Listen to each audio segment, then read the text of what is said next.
Good afternoon, everyone. My name is Tessa Hale. I'm the Associate Director of the Carolina Justice Policy Center, and I would like to welcome you to our first Poetic Justice performance.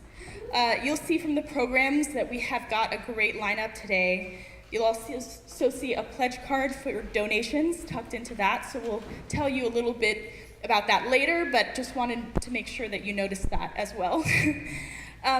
Before we begin, I just want us to take a moment to think about the power of a story. Before I did the work that I'm currently doing, I was a mitigation specialist, which basically means that I compiled a humanizing social history for defendants facing capital charges.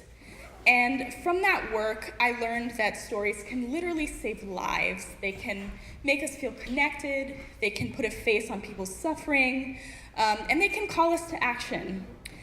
And I also want us to think about the plight of justice-involved people, many of whom are literally locked away from the rest of society.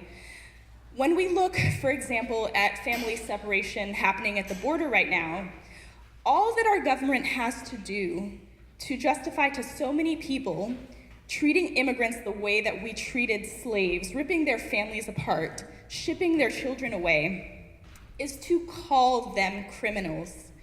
To simply say they broke the law, and even some of the most well-intentioned of us will stop at just questioning, are immigrants really criminals? And not at an equally important question of what does it mean to be a criminal? How far do we go in stripping people of their humanity just for having broken a law, just or unjust? How do we treat families, children of people who have broken a law? Just think about what this example tells us about how our society treats people who are accused of crime. Think about the stigma that just marks people just by labeling them a criminal. It is easy to throw someone away, to disregard them when you don't know their stories. So today we are excited to bring together some brilliant artists and advocates of many kinds to tell you the stories behind our criminal justice system.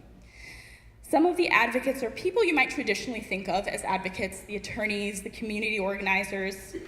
Some of the people have had to fight in a more personal way to move past their own incarceration or to make sense of a crime that victimized them. These stories are so important for us to know what is at stake in the fight for criminal justice reform. We hope they move you today as much as the people who have lived them. Thank you so much for being here today.